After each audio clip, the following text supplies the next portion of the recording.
Akashvani YouTube channel ಇವತ್ತಿನ ಕ್ಲಾಸ್ನಲ್ಲಿ ಏನಪ್ಪ ಅಂತಂದರೆ ದ್ವಿತೀಯ PUC ಕನ್ನಡ 2025-26 ಸಾಲಿನ ಪ್ರಿಪರೇಟರಿ ಎಕ್ಸಾಮ್ ಮಾದರಿ ಪ್ರಶ್ನೆ ಪತ್ರಿಕೆ ಒಂದು ಕೀ ಉತ್ತರಗಳು ಅಂದ್ರೆ ಇನ್ನು ನಾಳೆ ನಡೆಯುವಂತಹ ಒಂದು ಪ್ರಿಪರೇಟರಿ ಎಕ್ಸಾಮ್ ಆಗಿರ್ಬೋದು ಅಥವಾ ಮುಂದೆ ನಡೆಯುವಂತಹ ಬೋರ್ಡ್ ಎಕ್ಸಾಮ್ನಲ್ಲಿ ಏನಪ್ಪ ಅಂತಂದ್ರೆ ವೆರಿ ಇಂಪಾರ್ಟೆಂಟ್ ಆದಂತಹ ಕ್ವಶನ್ಸ್ಗಳು ಯಾವ ರೀತಿ ಬರ್ತಾವೆ ಅಂತಕ್ಕಂಥದ್ದು ಹಾಗೂ ಯಾವ ರೀತಿ ಬಂದರೆ ಏನು ಬರೀಬೇಕು ಅಂತಕ್ಕಂಥ ಆನ್ಸರ್ಸ್ಗಳೇನಪ್ಪ ಅಂತಂದ್ರೆ ನಾವೊಂದು ಇವತ್ತಿನ ಒಂದು ವಿಡಿಯೋದಲ್ಲಿ ಪೂರ್ತಿ ಕಂಪ್ಲೀಟ್ ಆಗಿ ನೋಡೋಣ.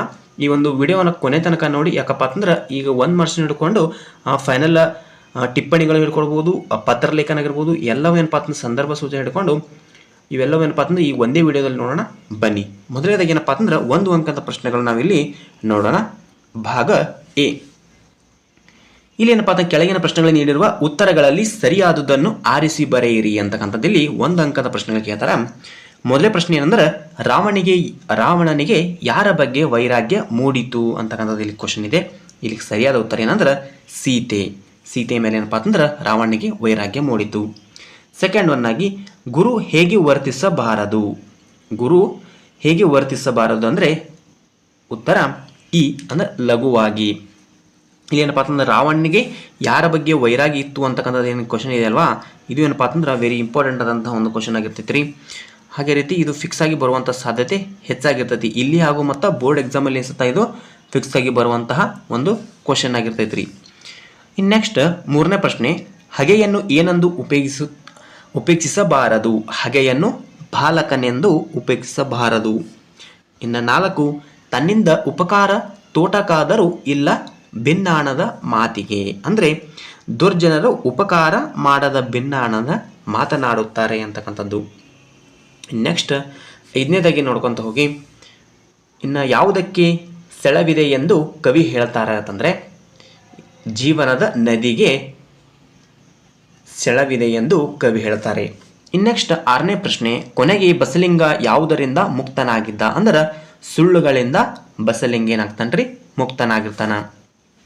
ನೆಕ್ಸ್ಟ್ 7ನೇ ಪ್ರಶ್ನೆ, ಒಂದು ರಾಜ್ಯದ ಎಲ್ಲ ಸೌಲಭ್ಯಗಳನ್ನು ಬಳಸಿಕೊಂಡು ಬದುಕುವ ಜನ ಅಲ್ಲಿನ ಭಾಷೆಯನ್ನು ಬಳಸುವ ಅನಿವಾರ್ಯವಾಗುತ್ತದೆ ಎಂಬ ನಾಯಕರ ಮಾತಿನ ಆಶಯವೆಂದರೆ ಉತ್ತರ ಹೊರ ರಾಜ್ಯದಿಂದ ಬಂದ ನೆಲೆಸಿದವರು ಇಲ್ಲಿನ ಭಾಷೆ ಕಲಿಯಬೇಕು. ನೆಕ್ಸ್ಟ್ 8ನೇ ಪ್ರಶ್ನೆ ನೋಡ್ರಿ, ಕೃಷ್ಣೇಗೌಡರ ಆನೆ ಮೊದಲು ಯಾವ ಮಠದಲ್ಲಿತ್ತು. ಇದು ಅಂತ ವೆರಿ ಇಂಪಾರ್ಟೆಂಟ್ ಆದಂಥ ಕ್ವಶನ್ ಆಗಿರ್ತೈತಿ. ಇದು ಫಿಕ್ಸ್ ಆಗಿ ಬರುವಂಥ ಸಾಧ್ಯತೆ ಜಾಸ್ತಿ ಐತಿ. ಗೋಳೂರು ಮಠದಲ್ಲಿ ಏನಪ್ಪ ಅಂದ್ರೆ ಕೃಷ್ಣೇಗೌಡರ ಆನೆ ಇತ್ರಿ. ಇನ್ನು ನೆಕ್ಸ್ಟ್ 9ನೇದಾಗಿ ನಾಗರಾಜ್ ಕೋವಿ ಹಿಡಿದು ಎಲ್ಲಿ ಕುಳಿತಿದ್ದ. ಅಂದ್ರೆ ಶಿಕಾರಿ ಗಂಡಿಯಲ್ಲಿ ಕುಳಿತಿದ್ದ. ಇನ್ನು 10, ಇದ್ದಿದ್ದನ್ನು ನಡೆಸ್ಕೊಂಡು ಹೋಗೋದೇ ಕಷ್ಟ ಆಗಿದೆ, ಜನಗಳ ವಿಶ್ವಾಸನ ಉಳಿಸ್ಕೊಂಡು ಕುರ್ಚಿನೂ ಉಳಿಸ್ಕೊಂಡು ಟರ್ಮು ಮುಗಿಸಿದ್ರೆ ಸಾಕಾಗಿದೆ ನನಗೆ ಎಂಬ ಖಾನ್ ಸಾಹೇಬರ ಮಾತಿನ ಮರ್ಮವೇ ಅಂದರೆ ಅಧಿಕಾರ ಉಳಿದರೆ ಸಾಕು ಅಂತಕ್ಕಂಥದ್ದು. ಇವೆಲ್ಲವೇನಂತಂದ್ರೆ 1 ಮಾರ್ಕ್ಸ್ ಕ್ವಶನ್ಸ್ ಆಗಿರ್ತಾವ್ರಿ, ವೆರಿ ಇಂಪಾರ್ಟೆಂಟ್ ಆಗಿರ್ತಾವ. ಇನ್ನು ಪ್ರಿಪರೇಟರಿ ಎಕ್ಸಾಮ್ಗೂ ನಿಮಗೆ ಫಿಕ್ಸ್ ಆಗಿ ಬೀಳ್ತಾವ. ಮತ್ತು ಮುಂದೆ ಬೋರ್ಡ್ ಎಕ್ಸಾಮ್ ಸಹ ನಿಮ್ಗೆ ಏನಂದ್ರೆ ವೆರಿ ಇಂಪಾರ್ಟೆಂಟ್ ಆದಂಥ ಕ್ವಶನ್ ಆನ್ಸರ್ ಆಗಿರ್ತಾವೆ. ನೀವು ಸರಿಯಾದ್ರಿಂದ ವಿಡಿಯೋ ಕೊನೆ ತನಕ ನೋಡಿ. ಯಾಕಪ್ಪ ಅಂತಂದ್ರೆ ಇಲ್ಲಿ 3 ಮಾದರಿಯ ಪ್ರಶ್ನೆ ಪತ್ರಿಕೆಗಳೇನಪ್ಪ ಅಂತ ನಾವಿಲ್ಲಿ ಈ ಒಂದೇ ಒಂದು ವಿಡಿಯೋದಲ್ಲಿ ನಾವಿಲ್ಲಿ ಅನಲೈಸ್ ಮಾಡೋಣ. ಇನ್ನೇನಂದ್ರೆ ಬಿಟ್ಟ ಸ್ಥಳ ತುಂಬಿರಿ ಅಂತಕ್ಕಂಥದ್ದು ಇಲ್ಲಿ ಕ್ವಶನ್ಗಳು ಬರ್ತಾವ. ಆ ಒಂದು ಬಿಟ್ಟ ಸ್ಥಳ ತುಂಬಿದಲ್ಲಿ ಏನಪ್ಪ ಅಂತಂದ್ರೆ 11ನೇ ಕ್ವಶನ್ನ, ದುರಾಸೆ ಹುಡುಗನನ್ನು ನಿರಾಕರಿಸಿದರು ಡ್ಯಾಶ್ ಅಂದ್ರೆ ನಿಶಾಮರ್ಮ. ಇನ್ನು ಸೆಕೆಂಡ್, ದಣಿಗಳು ಹೊಳೆಯ ಹೊತ್ತಲಲ್ಲಿ ಸೂಚಿಸಿದ್ದು ಅಂದ್ರೆ ಕುದುಪನಿಗೆ ಡ್ಯಾಶ್ ಅವರು ಕಲಾಂ ಅವರನ್ನು ಶಾಲೆಗೆ ಕಳಿಸುವಂತೆ ಪ್ರೇರೇಪಿಸಿದರು. ಯಾರಿಗಂದ್ರೆ ಶಿವಸುಬ್ರಹ್ಮಣ್ಯ ಅಯ್ಯರ್ ಅವರಿಗೆ ಕಲಾಂ ಅವ್ರು ಏನು ಮಾಡ್ತಾರೆ, ಶಾಲೆಗೆ ಕಳಿಸುವಂತ ಪ್ರೇರೇಪಣೆ ಮಾಡ್ತಾರೆ. ಇನ್ನು 14, ಶೇಷನು ರಾವಣದ ಕಥೆಯನ್ನು ಡ್ಯಾಶ್ ಅಂದ್ರೆ ವಾಸ್ತವನಿಗೆ.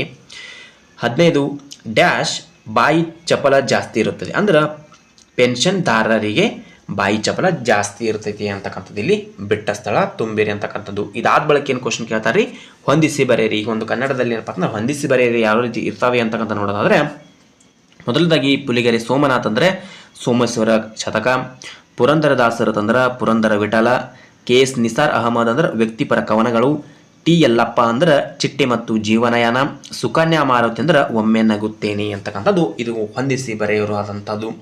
ಇನ್ನು ಭಾಗ ಆದಲ್ಲಿ ಏನಂತಂದ್ರೆ ಮತ್ತು ಯಾವ ರೀತಿ ಇದಂಥ ಇದರೊಳಗೆ ಕ್ವಶನ್ಸ್ಗಳು ಆನ್ಸರ್ಗಳು ಬರ್ತಿರ್ತಾವ ಅಂತಕ್ಕಂಥ ನಾವಿಲ್ಲಿ ನೋಡೋಣ.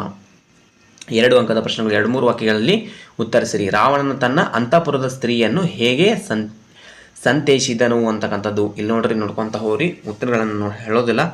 ಬಟ್ ನೋಡ್ಕೊಂತ ಹೋರಿ ಯಾವ ರೀತಿಯಿಂದ ಉತ್ತರಗಳು ಅದಾವ ಅಂತಕ್ಕಂಥದ್ದು ಇಲ್ಲಿ ನಿಮ್ಗೇನಪ್ಪ ಅಂತಂದ್ರೆ ಈ ಒಂದು ಪ್ರಿಪ್ರೇಟರಿ ಎಕ್ಸಾಮಲ್ಲಿ ಸತ ಹೆಲ್ಪ್ ಆಗ್ತೈತಿ.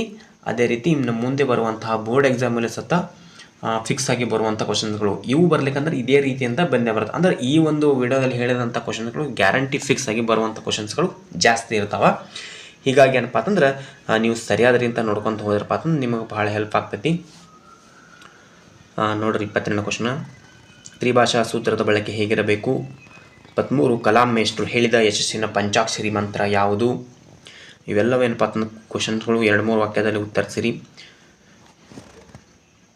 ಆನೆ ಸಾಕುವುದರ ಬಗ್ಗೆ ಜನರ ನಂಬಿಕೆ ಏನಾಗಿತ್ತು? ಇವೆಲ್ಲ ಏನಪ್ಪ ಅಂತಂದ್ರೆ ಡೈಲಿ ಬರುವಂಥ ಕ್ವಶನ್ಸ್ಗಳಾಗಿರ್ತಾವೆ ರೀ. ವರ್ಷ ಇವೇ ಕ್ವಶನ್ಸ್ಗಳು ರಿಪೀಟ್ ಆಗ್ತಿರ್ತಾವೆ ಜಾಸ್ತಿ. ಯಾಕಂತಂದ್ರೆ ಈ ಒಂದು ಸೆಕೆಂಡ್ PUC ಒಂದು ಸಿಲೆಬಸ್ ಇದೆ ಅಲ್ವಾ, ಇದು ಭಾಳ ಓಲ್ಡ್ ಸಿಲೆಬಸ್ ಇದೆ. ಯಾಕಂದರೆ ಯಾವುದೇ ರೀತಿಯಿಂದ ಇದು ಬದಲಾವಣೆ ಆಗಿಲ್ಲ. ಹೀಗಾಗಿ ಏನಪ್ಪ ಅಂತಂದ್ರೆ ನಿಮಗೆ ಕ್ವಶನ್ಸ್ಗಳು ಆನ್ಸರ್ಸ್ಗಳು ಜಾಸ್ತಿ ಈಸಿಯಾಗಿ ನಿಮಗೆ ಅಲ್ಲಿ ಸಿಗ್ತಿರ್ತಾವೆ.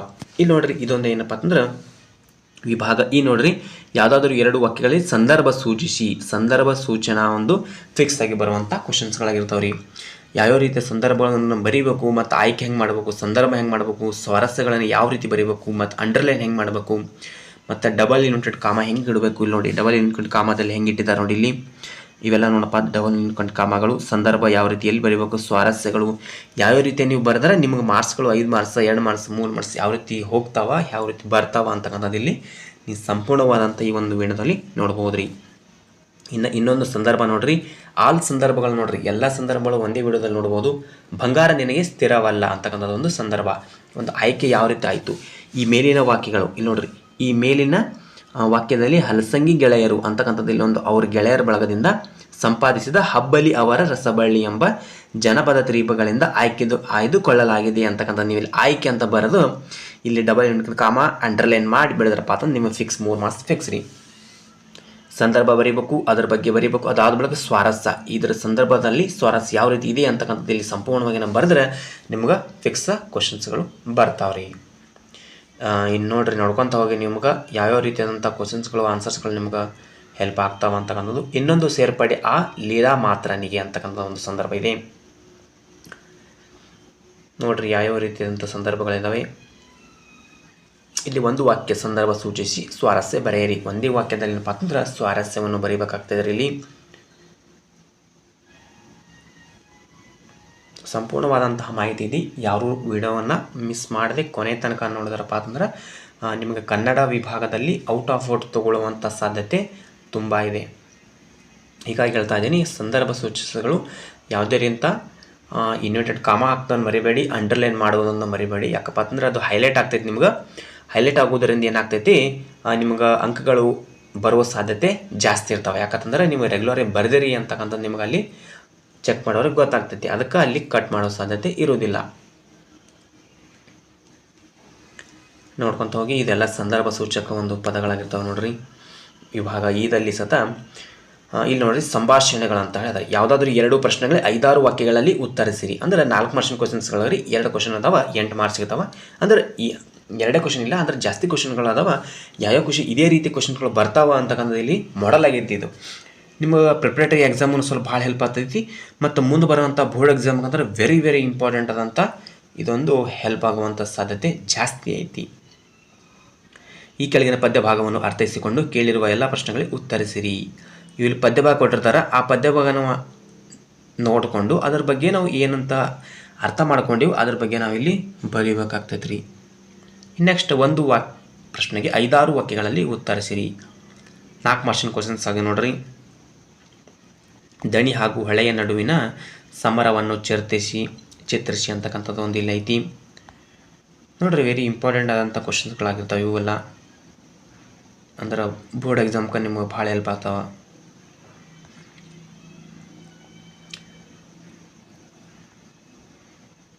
ಇನ್ನು ನಾವೇನಪ್ಪ ಅಂತ ಕೊನೆಯದಾಗಿ ಇಲ್ಲಿ ಕೆಳಗಡೆ ನೋಡ್ರಿ, ವಿಭಾಗ ಊದಲ್ಲಿ ಏನಂದ್ರೆ ಭಾಷಾಭ್ಯಾಸ.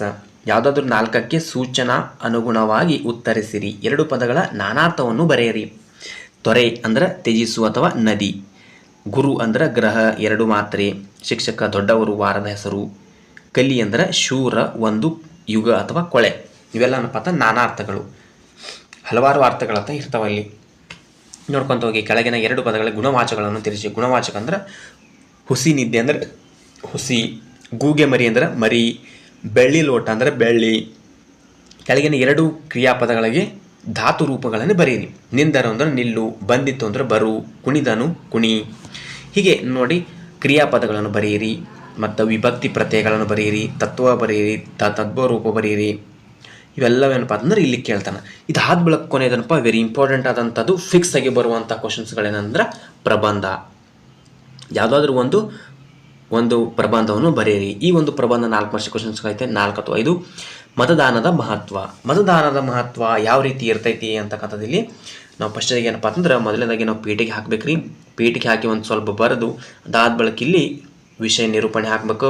ಅದಾದ ಬಳಿಕೆ ಮತದಾರರ ಮಹತ್ವ ಏನಿತ್ತು ಏನಿಲ್ಲ ಅಂತಕ್ಕಂಥದ್ದು ಇಲ್ಲಿ ಅಂಡರ್ಲೈನ್ ಮಾಡಿಕೊಂಡು ಅದ್ರ ಬಗ್ಗೆ ಡಿಟೇಲಾಗಿ ಏನಪ್ಪ ಅಂತಂದ್ರೆ ನಾವು ಸ್ವರೂಪದ ಮೂಲಕ ಸಾವಕಾಸಾಗಿ ಚೆನ್ನಾಗಿ ಬರೀಬೇಕಾಗ್ತೈತೆ ರೀ. ಬರೆದ್ರೆ ನಿಮಗೆ ಅಂಕಗಳು ಎಲ್ಲಿ ಮಿಸ್ ಆಗೋದಿಲ್ಲ. ಸ್ಟೆಪ್ ಬೈ ಸ್ಟೆಪ್ ನೀವೇನಾದರೂ ಬರ್ಕೊಂಡು ಹೋಗಿದ್ರೆ ನಿಮಗೆ ಪ್ರಬಂಧ ಬರ್ತೈತಿ, ಚೆನ್ನಾಗಿ ಬರೆದಿದ್ದೀರಾ ಅಂತಕ್ಕಂಥ ನೋಡಿ ನಿಮಗೇನಪ್ಪ ಅಂತಂದ್ರೆ ಸರಿಯಾದ ಅಂಕಗಳು ಎಲ್ಲಿ ಕಟ್ ಮಾಡಲಾರ್ದೆ ನಿಮಗೆ ಬರ್ತಾವೆ ಅಂತಕ್ಕಂಥದ್ದು ನಾನು ಇಲ್ಲಿ ಹೇಳ್ಬೋದು ರೀ. ಇನ್ನು ನೆಕ್ಸ್ಟ್ 2ನೇ ಪ್ರಬಂಧ ನೋಡ್ರಿ, ಇದು ಕ್ರೀಡೆ ಮತ್ತು ಆರೋಗ್ಯ ಅಂತಕ್ಕಂಥದ್ದು. ಇಲ್ಲಿ ಪೀಠಿಕೆ ವಿಷಯ ವಿಸ್ತಾರ, ಕ್ರೀಡೆಗಳ ಮೌಲ್ಯ ಹಾಕಬೇಕು, ಕ್ರೀಡೆಗಳಲ್ಲಿ ಯಾವ್ಯಾವ ರೀತಿ ಇರ್ತಾವೆ ಅಂತಕ್ಕಂಥ ಅದ್ರ ಬಗ್ಗೆ ಬರೀಬೇಕು. ಅದರ ನಮ್ಮ ಆರೋಗ್ಯದ ಬಗ್ಗೆ ಬರೀಬೇಕು, ಮಾನಸಿಕ ಆರೋಗ್ಯದ ಬಗ್ಗೆ ಬರೀರಿ, ದೈಹಿಕ ಸದೃಢತೆ, ಒತ್ತಡ ನಿವಾರಣೆ, ಆತ್ಮರಕ್ಷಣೆ, ಕ್ರೀಡೆಯ ಪ್ರಯೋಜನಗಳು ಏನೇನು, ಕ್ರೀಡೆಯಿಂದ ನಮಗೆ ಏನೇನು ಅಥವಾ ಏನಿಲ್ಲ, ಅದರ ಕ್ರೀಡೆಯಲ್ಲಿರ್ತಕ್ಕಂಥ ಪ್ರಕಾರಗಳು ಯಾವ್ಯಾವು, ಮತ್ತು ಲಾಸ್ಟಿಗೆ ಕೊನೆಯದಾಗ ಏನಪ್ಪ ಅಂತಂದ್ರೆ ಸಂಪೂರ್ಣವಾಗಿ ಉಪಸಂಹಾರ. ಅಂದ್ರೆ ಎಲ್ಲ ಕಡೆ ಏನೇನು ಬರ್ದಿರಲ್ಲ ಅದು ಇಷ್ಟು ಡೀಟೇಲಾಗಿ ಏನಪ್ಪ ಅಂತಂದ್ರೆ ಲಾಸ್ಟಿಗೆ ಕೊನೆಯಲ್ಲಿ ಉಪಸಂಹಾರವನ್ನು ಬರೆದು ಇಲ್ಲಿ ಕನ್ಕ್ಲೂಷನ್ ಕೊಡಬೇಕಾಗ್ತೈತೆ ರೀ. ಇನ್ನು ಎಲ್ಲ ಕಡೆ ಪ್ರಬಂಧ ಆದಾದ ಬಳಿಕ ವೆರಿ ಇಂಪಾರ್ಟೆಂಟ್ ಆದಂಥ ಏನು ರೀ ಪತ್ರಲೇಖನ. ಇದು ಒಂಥರ ವೆರಿ 100-200% ಫಿಕ್ಸ್ ಆಗಿ ಬರುವಂಥ ಕ್ವಶನ್ಸ್ ಆಗಿದ್ದಾವೆ. ಇದೇ ರೀತಿ ಬರ್ತಿರ್ತಾವ್ರಿ. ನೀವು ಏನು ಬೇಕಾದ್ ಬರೀರಿ, ಈ ಒಂದು ಪ್ಯಾಟರ್ನ್ ಯೂಸ್ ಮಾಡ್ಕೊಂಡು ನೀವು ಏನಾದರೂ ಬರೆದದ್ದೇ ಆದಲ್ಲಿ ನಿಮಗೇನಪ್ಪ ಅಂತಂದ್ರೆ ಅಂಕಗಳು ಎಲ್ಲಿ ಒಂದು ಸತ ಮಿಸ್ ಆಗೋ ಸಾಧ್ಯತೆ ಇಲ್ಲ. ಹೀಗಾಗಿ ಸರಿಯಾದ ರೀತಿಯಲ್ಲಿ ನೀವು ಪತ್ರಲೇಖನ ಮೊದಲೇದಾಗಿ ಯಾವ ಕಡೆ ಬರೀಬೇಕು, ಎಲ್ಲಿ ಬರೀಬೇಕು, ಯಾರಿಗೆ ಕಳ್ಸಾಗತ್ತೀರಿ, ಏನು ಮಾಡಾಕತ್ತೀರಿ, ಡೇಟ್, ಏನು ಸುದ್ದಿ ಎಲ್ಲ ಪೂರ್ತಿ ಒಂದೇ ಸೈಡ್ ಬರಬೇಕಾ, ಯಾವ ಸೈಡ್ ಬರಬೇಕು ಅಂತಕ್ಕಂಥದ್ದು ನೀವು ಸರಿಯಾದ್ರಿಂದ ನೋಡ್ಕೊಂಡು ಹೋಗಿದ್ದೆ ಆದಲ್ಲಿ ಬರೀ ನೀವು ಇದು ಕೆಳಗಿನ ಬರೀ ವಿಳಾಸ ಅಡ್ರೆಸ್ ಇಷ್ಟ ಬರೆದ್ರೆ ನಿಮಗೆ 2-3 ಮಾರ್ಕ್ಸ್ ಸಿಗ್ತಾವ್ರಿ. ಅದ್ರೊಳಗೆ ಮ್ಯಾಟ್ರಿ ಬೇಡ್ರಿ ನಿಮ್ಗೆ. ಬರೀ ನಿಮ್ಗೆ ಸರಿಯಾದ ರೀತಿ ಸ್ಟೆಪ್ ಬೈ ಸ್ಟೆಪ್ ನೀವು ಎಲ್ಲೆಲ್ಲಿ ಬರ್ದಿರಿ ಅಂತಕ್ಕಂಥದ್ದು ನೀವು ಅಷ್ಟೇ ನೋಡ್ತಾರೆ ಅವರು. ನೀವು ಅಷ್ಟು ಬರೆದ್ರೆ ಸಾಕು, ಆರಾಮ್ಸರಿ ಪತ್ರಲೇಖನದಲ್ಲಿ ನಿಮಗೆ ಅಂತ ಮಾರ್ಕ್ಸ್ಗಳು ಎಲ್ಲಿ ಮಿಸ್ ಆಗೋ ಸಾಧ್ಯತೆ ಇಲ್ಲ. ಇನ್ನು ಕೊನೆಯದಾಗಿ ಮತ್ತೊಂದು ಐತಿ ನೋಡ್ರಿ, ಪತ್ರಲೇಖನ. ಒಂದು ಕುರಿತು ಪತ್ರಲೇಖನ ಐತಿ. ರಸ್ತೆ ದುರಸ್ತಿ ಮಾಡಿಕೊಡುವುದು ಜಿಲ್ಲಾಧಿಕಾರಿಗೆ ಐತಿ ನೋಡ್ರಿ. ಜಿಲ್ಲಾಧಿಕಾರಿ ಬರೀಬೇಕಂದ್ರೆ ನಾವು ಎಲ್ಲಿ ಬರೀಬೇಕ್ರಿ, ಇವರಿಂದ ದಿನಾಂಕ ಹಾಕಬೇಕು, ನನ್ನ ಹೆಸರು ಹಾಕಬೇಕು, ಇವರಿಗೆ ಯಾರಿಗೆ ಮಾನ್ಯ ಜಿಲ್ಲಾಧಿಕಾರಿಗಳು, ಜಿಲ್ಲಾಡಳಿತ ಭವನ. ಅದಾದ ಬಳಿಕ ಮಾನ್ಯರೇ, ವಿಷಯ ರಸ್ತೆ ದುರಸ್ತಿಗೊಳಿಸುವ ಕುರಿತು, ಅದಾದ ಮೇಲ್ಕಾಣಿಸಿದ ವಿಷಯ ಸಂಬಂಧಿಸಿದ ಹಾಗೆ ಹಿಂಗೆ ಐತೆ ಅನ್ಸಿಂದು ಬರೀಬೇಕು. ಕೊನೆಯದಾಗಿ ವಂದನೆಗಳು ಎಲ್ಲಿ ಹಾಕಬೇಕು, ವಂದನೆಗಳೊಂದಿಗೆ ಸೆಂಟ್ರಲ್ಲಿ ವಂದನೆಗಳೊಂದು ಹಾಕಬೇಕು. ಇಲ್ಲಿ ಕಡೆ ಸೈಡ್ ರೈಟ್ ಸೈಡ್ ತಮ್ಮ ವಿಶ್ವಾಸಿ ನಿಮ್ಮ ಹೆಸರು ಹಾಕಿರಿ. ಅಥವಾ ಅದರೊಳಗೆ ಏನು ಕೊಟ್ಟಿರ್ತಾರಲ್ಲ ಅದನ್ನು ಆದರೂ ನೀವು ಇಲ್ಲಿ ಮೆನ್ಷನ್ ಮಾಡಿ ಇಲ್ಲಿ ಬರಿಬೇಕಾಗ್ತೈತಿ. ಇಷ್ಟು ಬರೆದ್ರಪ್ಪ ಅಂತಂದ್ರೆ ನಿಮಗೆ ಫಿಕ್ಸ್ ಆಗಿ 5 ಮಾರ್ಕ್ಸಿಂದ ಅಥವಾ 4 ಮಾರ್ಕ್ಸಿನ ಪತ್ರಲೇಖನ ಇದ್ರೆ ಅದಕ್ಕೆ ನಿಮಗೆ ಫಿಕ್ಸ್ ಆಗಿ ಕ್ವಶನ್ಗಳಿಗೆ ಆನ್ಸರ್ ನಿಮಗೆ ಬಂದೇ ಬರ್ತೈತಿ. ಇಷ್ಟು ಏನದಂದ್ರೆ ಕ್ವಶನ್ ಪೇಪರ್ ಅಂದ್ರೆ ಮಾದರಿ ಪ್ರಶ್ನೆ ಪತ್ರಿಕೆ 1 ಅದರಲ್ಲಿ ಇರ್ತಕ್ಕಂಥ ಒಂದು ಮಾಡೆಲ್ ಕ್ವಶನ್ ಪೇಪರ್ ಆಯಿತು. ಅಂದ್ರೆ ಪ್ರಿಪರೇಟರಿ ಎಕ್ಸಾಮ್ಗೆ ಮತ್ತು ಅದರ ಪ್ರಶ್ನೆ ಪತ್ರಿಕೆ 3 ಇರ್ತಾವೆ ರೀ. ಅದ್ರೊಳಗೆ 1ನೇ ಕ್ವಶನ್ ಪೇಪರ್ ಇಲ್ಲ ಐತಿ. ಇನ್ನು ನೆಕ್ಸ್ಟ್ ಇನ್ನೂ 2 ಇದ್ರ ಕೆಳಗೆ ಅದಾವ, ನೋಡ್ಕೊತ ಹೋಗ್ರಿ. ಅದನ್ನು ಸಹಿತ ನಿಮ್ಗೆ ತೋರಿಸ್ತೀನಿ, ಸ್ಪೀಡಾಗಿ ತೋರಿಸ್ತೀನಿ, ನೋಡ್ಕೊತ ಹೋಗ್ರಿ. ಯಾಕಪ್ಪ ಅಂತಂದ್ರೆ ಫಿಕ್ಸ್ ಆಗಿ ಬರುವಂಥ ಕ್ವಶನ್ಸ್ಗಳು ಎಲ್ಲಿ ಮಿಸ್ ಆಗೋದಿಲ್ಲ ರೀ. ಆಗಲೇ ಹೇಳಿದಲ್ಲ ಅದೇ ರೀತಿ ಇಲ್ಲಿ ಸದ 1 ವಾಕ್ಯ 2 ವಾಕ್ಯದು ಹೊಂದಿಸಿ ಬರೆಯಿರಿ, ಬಿಟ್ಟ ಸ್ಥಳ ತುಂಬಿರಿ.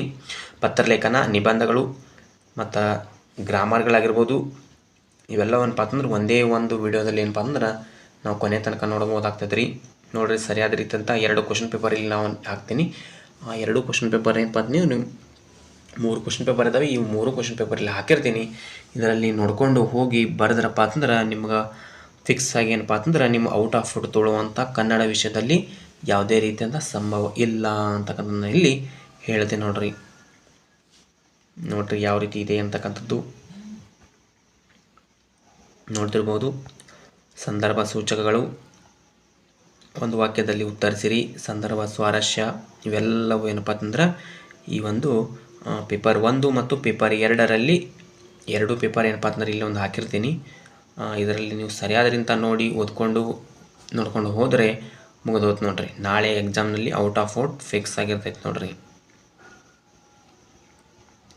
ಹಾಗೆ ಮುಂದೆ ಬರುವಂತಹ ಒಂದು ಬೋರ್ಡ್ ಎಕ್ಸಾಮಲ್ಲಿ ಸತ ಇವೇ ಕ್ವಶನ್ ಪೇಪರ್ ಬರ್ತಿರ್ತಾವ್ರಿ. ಅಲ್ಲೇನು ಚೇಂಜ್ ಆಗ್ತಿರಲ್ಲ, ಇದೇ ಕ್ವಶನ್ನ ಇದೇ ಪ್ಯಾಟರ್ನಲ್ಲಿ ಇದೇ ಇರ್ತೈತಿ. ಹೀಗಾಗಿ ಏನಪ್ಪ ಅಂತಂದ್ರೆ ನೀವು ಮತ್ತೆ ಇದೇ ವಿಡಿಯೋ ನೋಡಿ ನೀವು ಬರೀಬಹುದು. ಹಾಗೆ ಬರೆದ್ರೆ ಏನಪ್ಪ ಅಂತಂದ್ರೆ ನಿಮ್ಮ ಎಕ್ಸಾಮಲ್ಲಿ ಔಟ್ ಆಫ್ ಔಟ್ ಆಗ್ತೈತಿ ಅಂತ ಒಂದು ಭರವಸೆ ನಾನು ಕೊಡ್ತೀನಿ. ಇದಾದ ಬಳಿಕ ನೋಡ್ರಿ ಪತ್ರಲೇಖನ, ಪ್ರಬಂಧ ಲೇಖನದಲ್ಲಿ ಸತ ಇದೇ ರೀತಿ ಐತಿ. ನೀವು ಯಾವುದೇ ರೀತಿಯಂಥ ಒಂದು ಭಯಪಡದೆ ಪ್ರಬಂಧಗಳನ್ನು ನೀವು ಸರಿಯಾದ ರೀತಿ ನೀವು ಬರ್ಕೊಂಡು ಹೋಗಿ ಮಾಡಿದ್ರಿ ತಂದ್ರೆ ನಿಮ್ಗೆ ಹೆಚ್ಚಿನ ಅಂಕಗಳು ಇಲ್ಲಿ ದೊರೀತಾವ್ರಿ.